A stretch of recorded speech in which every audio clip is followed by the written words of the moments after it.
ஒரு 10 வயது சிறுமி ஜேன் ஐயர். அவளின் பெற்றோர் இருவரும் இறந்துவிட்டனர்.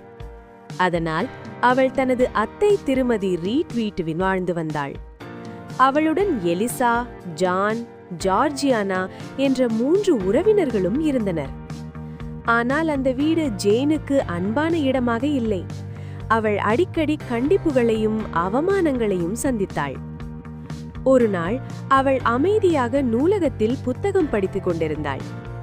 அந்த நேரத்தில் ஜான் வந்து அவளை திட்டி அவள் படித்துக் கொண்டிருந்த புத்தகத்தை அவள் மீது எறிந்தான். அதனால் ஜேனுக்கு காயம் ஏற்பட்டது. இந்த சம்பவத்துக்கு பிறகு திருமதி ரீட் மிகவும் கோபமடைந்து ஜேனை சிவப்பு அறையில் அடைத்துவிட்டாள். அந்த இருண்ட அறையில் பயம் கொண்டு ஜேன் அழுதாள். சில விசித்திரமான சத்தங்களையும் கேட்டாள். அவள் மிகவும் பயந்து கத்தினாள். அதன் காரணமாக அவள் காய்ச்சலால் பாதிக்கப்பட்டாள். மருத்துவர் வந்து பார்த்து அவள் ஓய்வு எடுத்தால் குணமாகி விடுவார் என்றார்.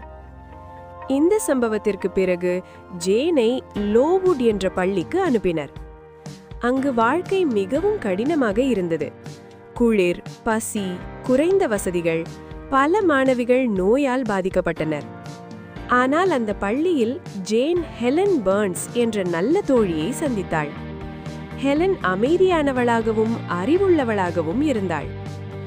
ஒரு நாள் ஹெலன் மிகவும் உடல்நலக்குறைவாக இருந்தாள். ஜேன் அவளை பார்க்க இரவில் சென்றாள். ஹெலன் அமைதியாக தான் இறைவனிடம் செல்லப் போகிறேன் என்று கூறினாள். அன்றிரவே ஹெலன் உயிரிழந்தாள். காலம் கடந்து பள்ளியின் நிலைமைகள் மேம்பட்டன. ஜேன் அந்த பள்ளியில் 8 ஆண்டுகள் கழித்தாள். 6 ஆண்டுகள் மாணவியாகவும் 2 ஆண்டுகள் ஆசிரியையாகவும். பின்னர் அவள் ஒரு புதிய வாழ்க்கையை நாடி வேலைக்கு விண்ணப்பித்தாள். அவளுக்கு தான்ஃபீல்ட் மாளிகையிலிருந்து பதில் வந்தது. அங்கு சென்ற ஜேன் திருமதி ஃபேர்ஃபாக்ஸ் அவர்களால் அன்புடன் வரவேற்கப்பட்டாள். அவள் அடேலா என்ற சிறுமிக்கு ஆசிரியையாக நியமிக்கப்பட்டாள். ஜேன் தனது பணியை அன்பாகவும் நேர்மையாகவும் செய்தாள். அடேலாவுக்கு பாடங்கள் மட்டுமின்றி இயற்கை, கலை, வாழ்க்கை பற்றியும் கற்றுக் கொடுத்தாள். இவ்வாறு சிறு வயதில் பல கஷ்டங்களை சந்தித்த ஜேன் தன்னம்பிக்கை மற்றும் கல்வியின் மூலம் தன் வாழ்க்கையை மாற்றிக்கொண்டாள்.